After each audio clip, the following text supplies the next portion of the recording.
listening to I Am Refocused Radio with your host, Shamaya Reed. This show is designed to inspire you to live your purpose and regain your focus. And now, here's your host, Shamaya Reed. Hey, welcome to I Am Refocused Radio. Once again, today, just like any other day, we have a special guest. We are truly honored to talk to our special guest today. We're going to talk about an amazing book, but before we get into that, we would like to introduce our guest, Ryan Penley. He is going to tell us everything that you need to do to man up, sober up, and find out what is the 8 powerful steps that can help you reclaim your respect, conquer isolation, and thrive in recovery. He has a powerhouse story that we are just super excited today to dive into, because I feel like it's a new year. It's time for people to turn the page. Don't worry about resolutions. Focus on your consistency and how you live your life. So first and foremost, I know you've been super busy, Ryan. Thank you for taking time talking to our audience, man. How you doing? Oh, I'm doing fantastic.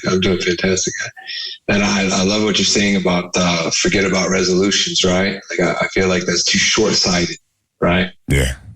Yes, sir. And I feel like when you look at life, it's like when you get older, it's either going to have the light come on or you're just going to stay dark forever.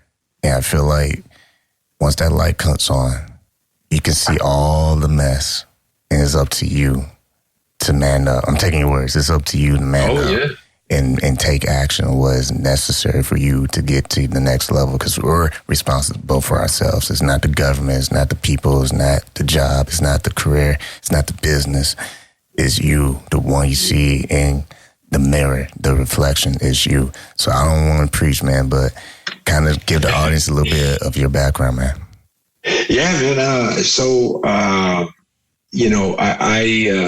I feel wholeheartedly that if you solve or gain traction in like serious problems in this world, it's your responsibility to reach back, right, and help others with those same circumstances. And so that's what I've done. And you asked about my background. So my background, I mean, I started out all right, and I moved to Las Vegas, and I was kind of like in the epicenter of the party life, and so I found myself out there like being like a functioning partier, I guess, if you will, right? Times are good, and times are real good until they weren't, right? So, in the midst of that, my journey kind of took me out there, and I got well involved in the opioid epidemic. In the heat of like 2000, I think I want to call it like 2008 to 2012, something like that. Everybody was handing out prescription pills like candy, and I was one of those people that I was involved. And you had mentioned about the light coming on, and it's in ourselves, right? The illumination comes from ourselves, and you had mentioned it's not the government, it's not anything outside ourselves, and that bonds strongly to my journey and some of my background, in that, like, at the end of the day, I was the one putting those drugs in my mouth. I was the one picking up that bottle, that was an imperative part of my background, was, eventually taking some responsibility and then owning that change in my life. I started gaining traction, started finding, some ways to get better. What, at the time when I was in those trenches, man, it just seemed like it wasn't ever going to happen. And I can say wholeheartedly that, I'd given up several times. And then when I didn't perish, I said, okay, well, now what do I do? And it's time to get to work. So, that's the book goes over a lot of those stories of when I was in the depths of the rock bottom. I'm down there at that stone cold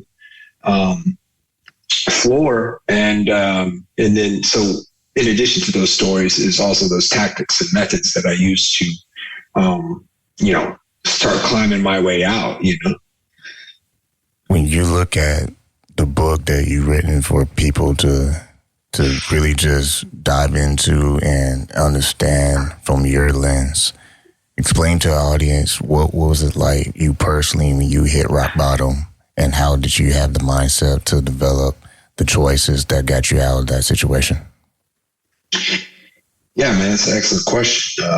I was just kind of going over this that same subject like this morning about how, you know, oftentimes people, they imagine that it was this like epiphany, it was this pivot on a moment, right? And many times when you see, or somebody that gets into this book, it starts off, the very first story is about how I was in a coma. I landed in a coma. It was a diabetic coma, but the diabetes had developed as a result of my drug use, alcohol use. And I had been warned by doctors. I had friends and family were very concerned about my lifestyle. Obviously, it was bad. You know, I was in excess for sure. And so people always ask, like, well, when it must have been then. You were in the coma, you came out the coma, and then boom, you got, you know, God saved you, and there you are. You're fresh as a daisy. And I'm like, hell no, that is not how that happened. You know, I went further down the hole after the coma. You know, I got locked up. My mom sent me to jail, accused me of trying to cut her head off. You know, I talk about it lightly because I suppose that's how I cope now. But, you know, so, and then people always think, well, that's the moment. It really wasn't a single moment. It really wasn't. Truth is, it was a string of really serious events that kept solidifying in my head about how bad things are, right? And then how I got out is I just started real small, and how small I had to start was it's kind of ridiculous, you know.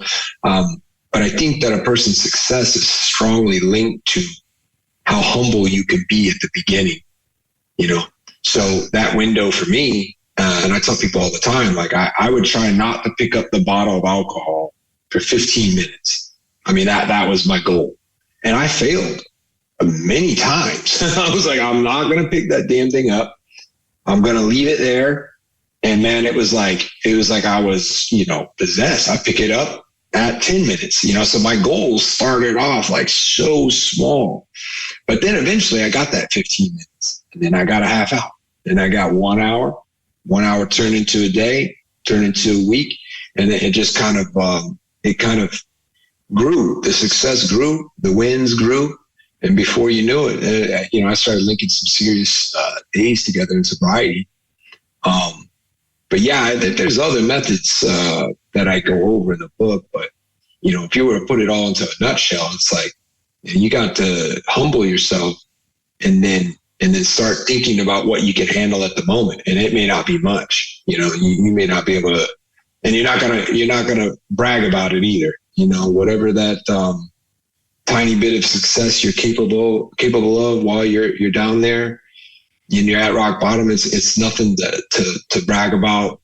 People don't write books about that moment. You know, it ends up in the book, but like at the time, you know, if you go post on social media, like, oh, I've been sober 30 minutes, y'all. People are like, oh, well, that's you know, that's spectacular, right? So, yeah, man, it was never a specific a moment in time. You know, it wasn't a particular instance, even though there's plenty of them and plenty of examples. And it's just more of I think the accurate perspective is like the journey. You know, you hear that a lot, but I think it's really applicable.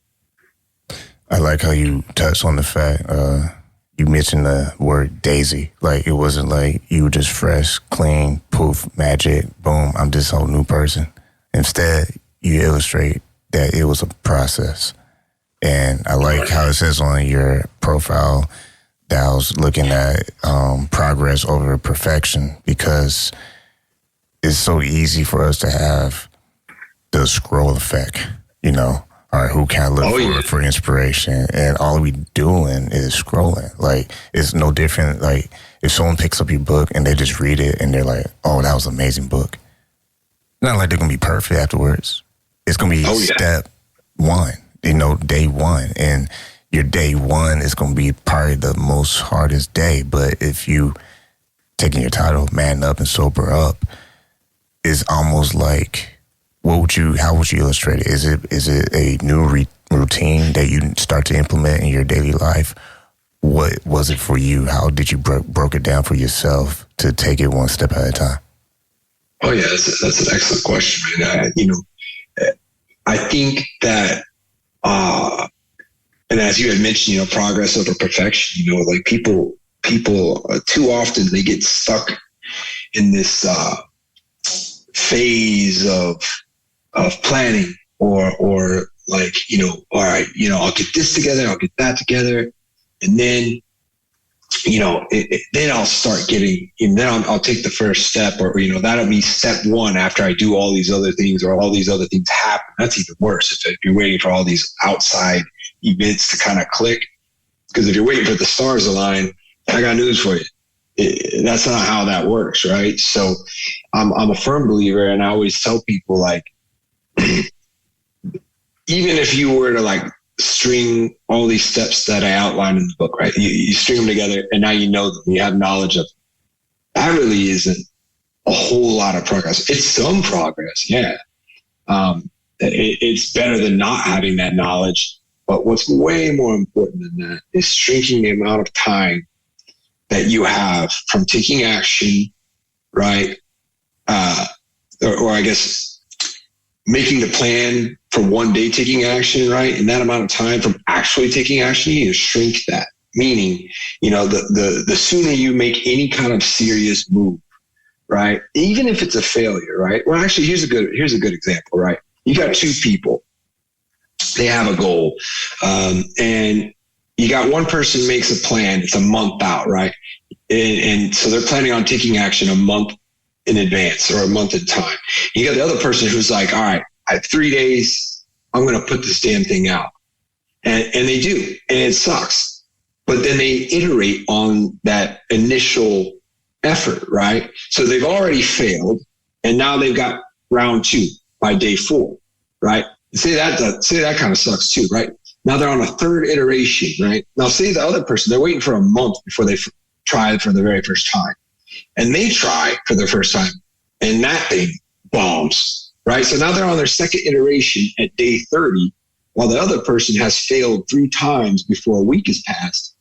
And I just believe wholeheartedly, and I think a lot of people that have found success will agree, is that if you go ahead and fail forward, right? Go ahead, swing at it, give it a try, make some effort, and you'll gain clarity, right? So in the midst of all of this, if you know something's up with your life, you just got to start making moves. And maybe those moves won't amount to much. And there's, an element of my personal, my efforts and my journey in sobriety, AA didn't really work out for me.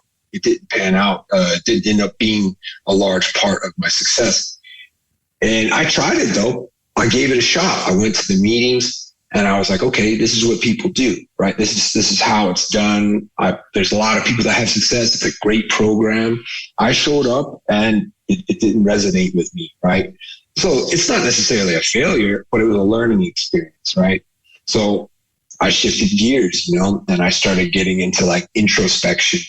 A lot of writing, a lot of observing myself, right? So you had asked about like some of the tools or some of the specifics of what I did, and then I could tell anybody whether they're getting sober or not, or even if you're just trying to better your life, start watching yourself, right? And a good way to do that is just write down whatever the hell happened in your day. At the end of the day, you write down, or in the morning, you just kind of review the day before. And just that observation of yourself and what you've been doing, man, it's so valuable. I can't even express it. Once again, listen to I Am Refocused Radio. We are talking to our guest today, Ryan Penley. You can go to his website, ryanpenley.org, and also go get his book, is Man Up, Sober Up, 8 Powerful Steps to Reclaim Respect, Conquer Isolation, and Thrive in Recovery. Let's focus on isolation, man. That's a big thing, especially I feel like those who are striving for success. They say it's lonely at the top.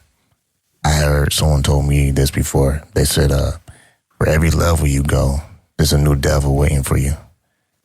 And what would you say to that, and how has that been part of your radar as you are still trying to navigate keeping steady? Yeah.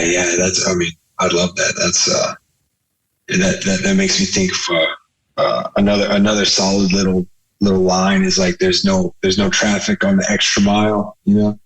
Yeah, I love those phrases. I love those phrases that they give me a little pop of inspiration, you know, a little gas in the tank, you know. I like to hear that stuff. But the isolation, man. When you're in it, you're in the thick, right? And if you're at a rock bottom in your life, it's almost promised. It's almost promised that some people have really gained some distance or space from you because you're not in a good place. And so it's kind of like if somebody's drowning, right? They tell you, as you approach somebody that's drowning, you don't just go right at them while they're flailing and everything like that, because there's a strong chance they could drown you too. So you keep them at a distance until they get calm, and then you assist them physically, right? Because you have to be careful. And that's the same thing with somebody that's battling addiction, or someone that's, you know, they've hit rock bottom and things have fallen apart on them. You've got to be careful, you know, if you're in the position to help them, right? And so people that have experienced this know this very well. Like, man, you know, all of a sudden your phone calls, people aren't picking up your phone calls, and that includes your family, your friends. And so the isolation comes with it, right? But there's a flip side to that coin, just like you had mentioned. It's like, even on the road to success, like as you start to gain success, you also find yourself maybe distance from some other people. And so managing all of that, right? Managing your relationships and your boundaries, no matter what stage you're in, it needs to be managed. It needs to be managed well, right? So I go over some pathway methods for a person that's at the rock bottom, and they're usually thirsty and in need of connection. Hence why AA does work well for most people, right? But whoever you are, you still have to have interactions in your life. They just have to be healthy ones, right?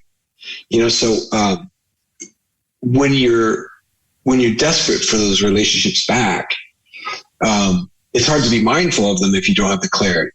So as you move through sobriety, and as you move through gaining some steps in the pathway of recovery, you've got to mitigate your relationships, make sure that they're well managed well, and they become healthier. And as they become healthier and you start to gain true connection with people that you've either lost or people that are new, that walk into your life, that have a positive influence in one way or another, right? You're not capable of that when you're in the depths of addiction. It's just the way it is.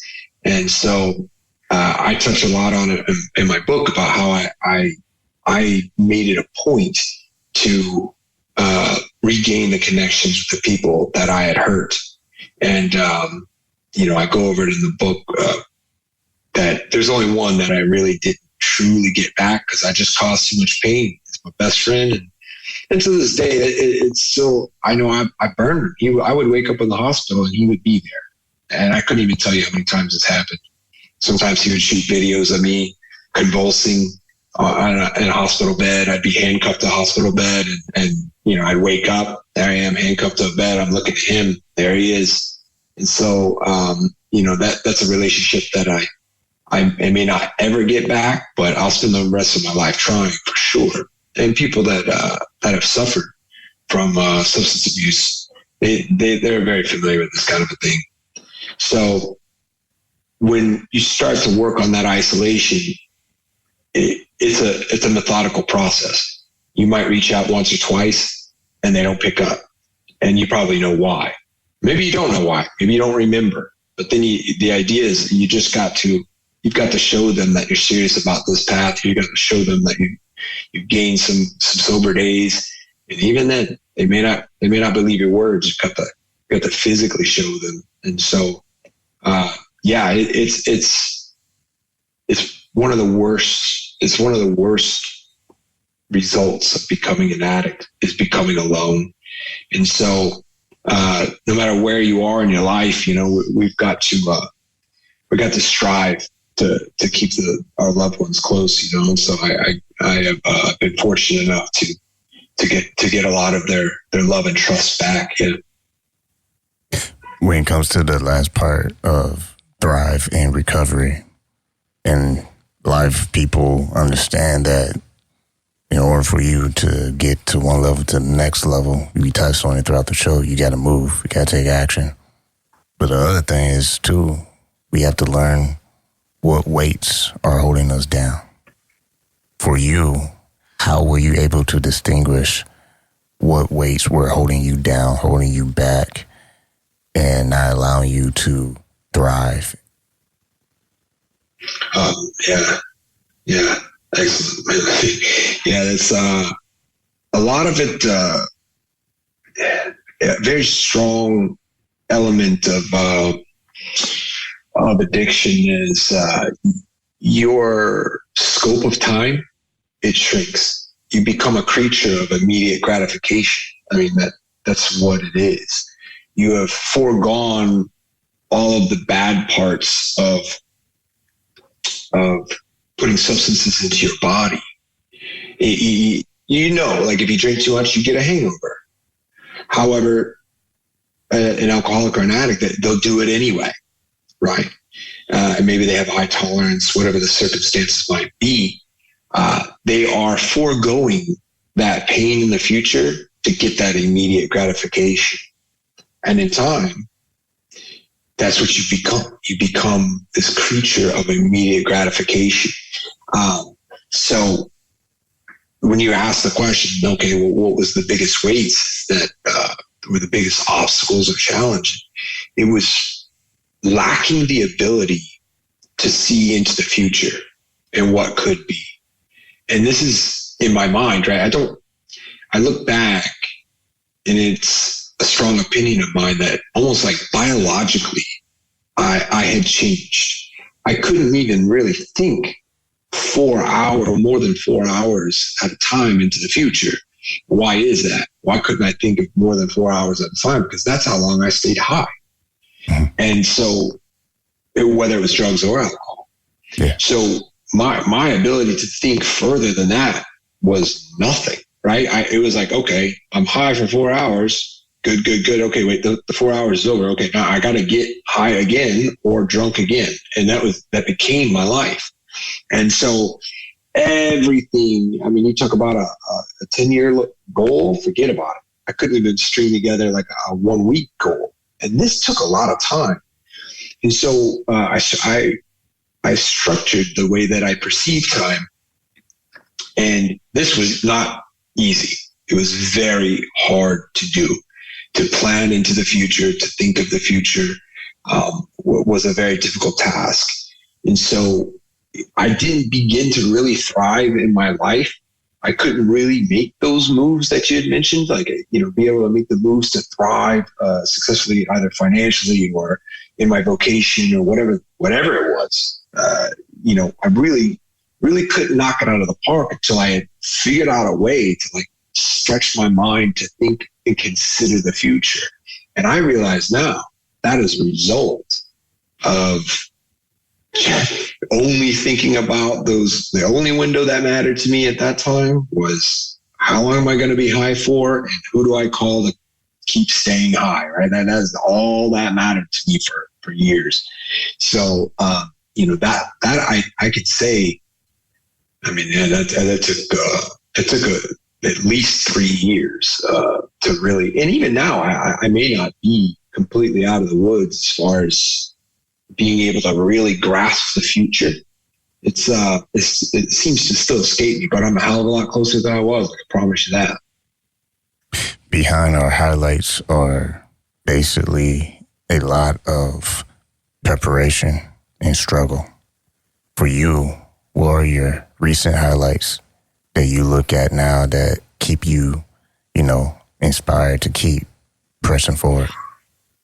Yeah, it's wild that this question could come at a better time because I've got a baby on the way in April, and I just got engaged, and these are milestones that are important in a lot of people's lives, and they're a reason to stay focused is stay on the grind and keep your head in the game.